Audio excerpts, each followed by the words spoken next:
just woke up. Now, is this another just say no kind of thing? Is this another drug and alcohol thing? We're going to hear another thing about drug and alcohol? Come on. Look, I'm sorry. Look, Mr. Martins, I'm sure you're a wonderful gentleman. Why don't you have a seat?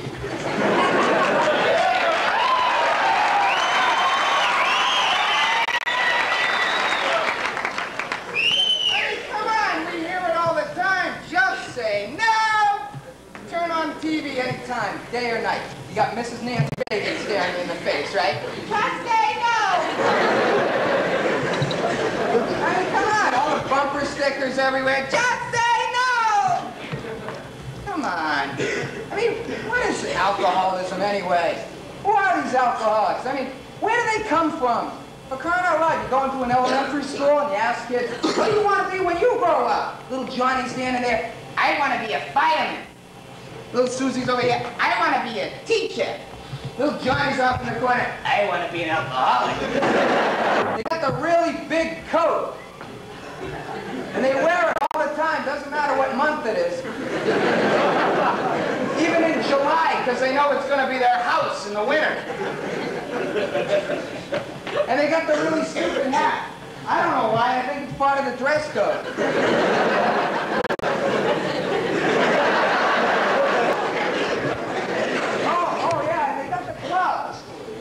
With no fingers? That's so they can smoke and drink at the same time. You've seen these guys. Hey! Hey! Give me a quarter! Come on! Come on, I'm working my way through college! Give me a quarter, I'll touch you! Isn't this what an alcoholic looks like? Or maybe they look like this.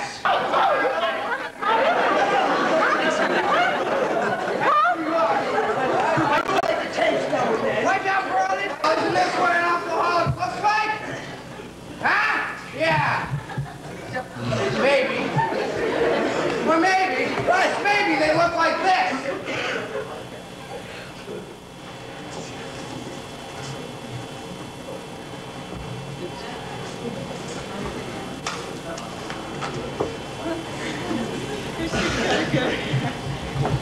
Well, I don't know what most alcoholics and drug addicts look like.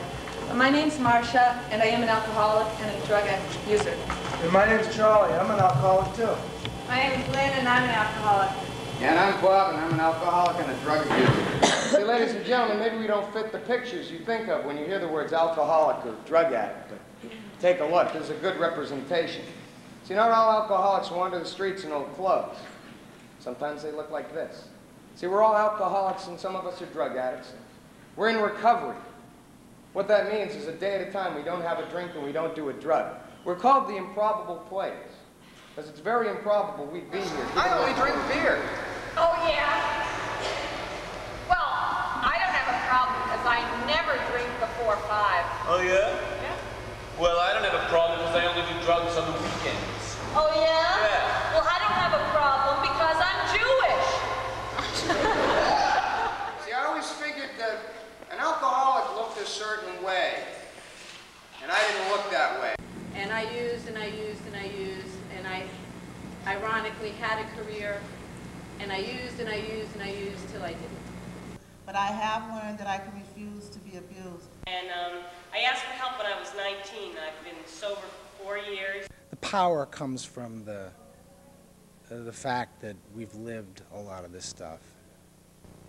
I'm a walking proof that the Improbable Players has an effect on people, because I can honestly say I remember seeing the program, feeling the way I felt, and thinking, oh wow, like, well, these people don't drink, they're happy. I mean, maybe I can have a life after all.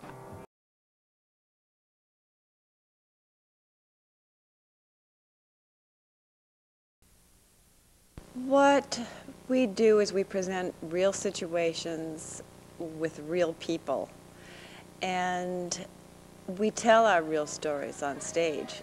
And sometimes, and people have never seen that before. We say that we're recovering alcoholics and drug abusers. We say that this has been our painful experience.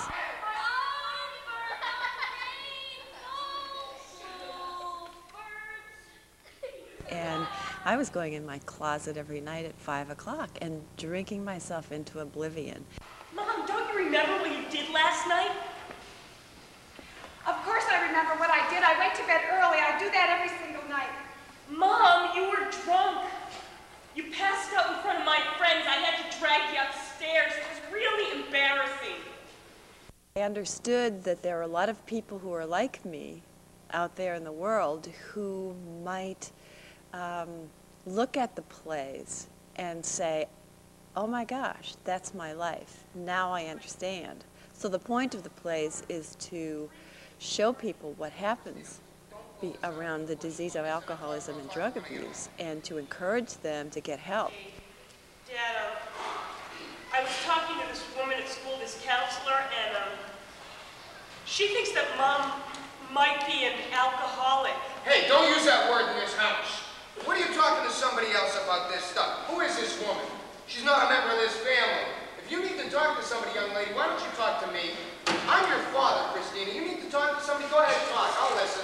Well, the feedback that we get from audiences is that the stories that we tell are believable because we are people who have really been through it. Addiction is still a hidden, shameful disease out there in the world. And people hide it. People don't want to talk about it. It's the gift that we bring is that we bring it out of the open and we say it's okay to talk about it. It's okay to go ask for help. It's okay that you have it because I have it too, but I'm living with it and I'm surviving and I'm sober.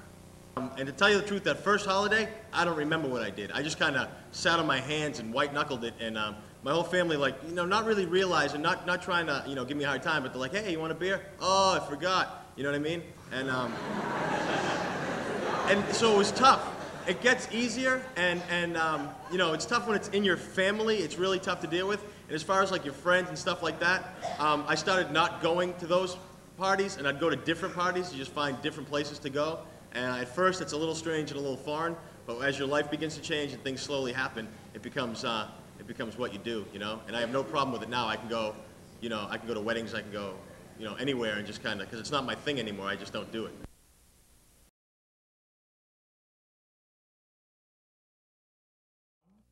These older Americans expected to see a play at their local senior center, not get a lecture on the abuse of alcohol.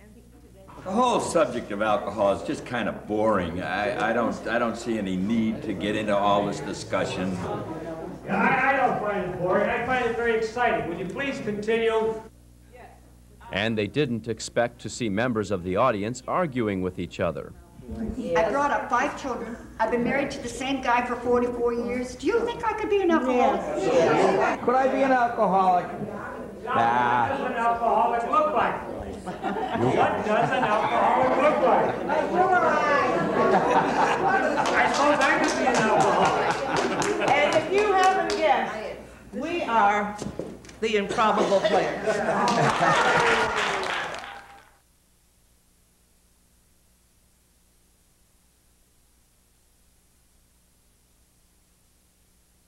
We're all alcoholics and addicts in recovery, and in addition to that, 3 of the members of this company have tested HIV positive.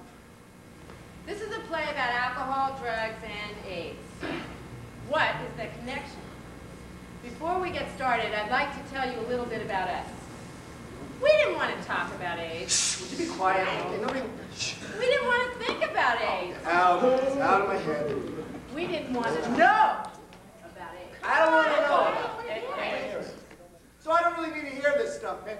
I'm just going to go home, going to watch a little TV, going to relax. Yep, that's what I'm going to do. Okay.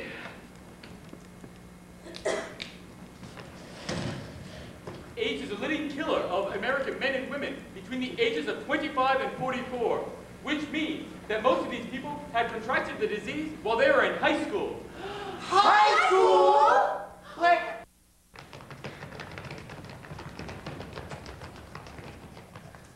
Baby, I've missed you so much. I need you back. But we have to stop meeting like this. You're my mother's brother's sister's lover. No way around it. Everywhere I look, it's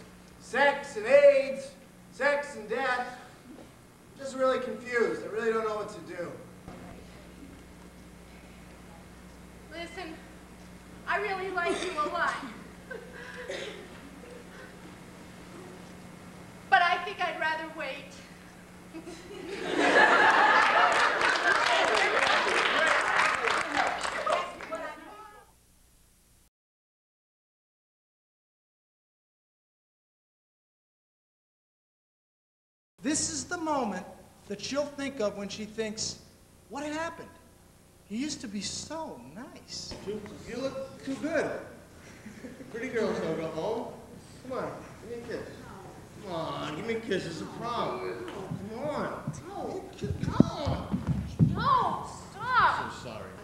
Kevin, I don't think we should go out anymore. Look, I was drunk, all right? I'm sorry. It's not gonna happen again. I swear, all right? I don't know what came over me. I mean, I see you and I get crazy, you know? It won't happen again. I promise.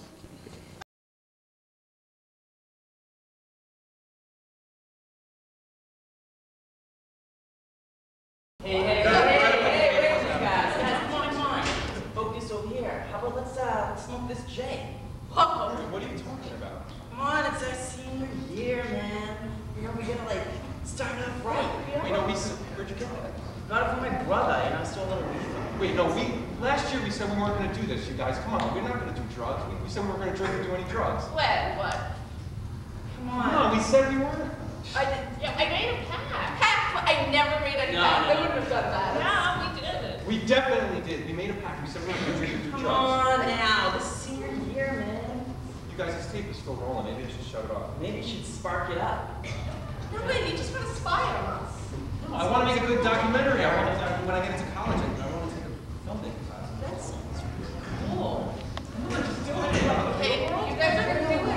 Oh, real. Yeah, you guys are all do it. Good. I'll call you up and set up interviews. What is going on, Tracy? I'm not going to college. What do you mean you're not going to college, Tracy? I smoke pot sometimes. What? Are you doing drugs, Tracy? Yeah.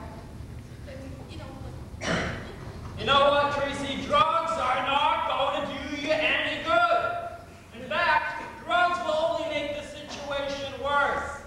You know, Tracy, there's an after-school program for kids just like you. Maybe you ought to check it out, Tracy.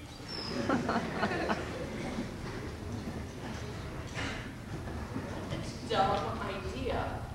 It's the stupidest idea I've ever heard. I don't think you're stupid, like drug program for crazy people. It's so dumb. I'm dumb. I can't even take what are you saying to that? You're not allowed to tell them what I said. Was at that moment. It was at that moment. I made a decision. Made a decision. I'm not gonna run away. I don't want to run away. I'm gonna stay here with my friends. I choose life. I choose to live.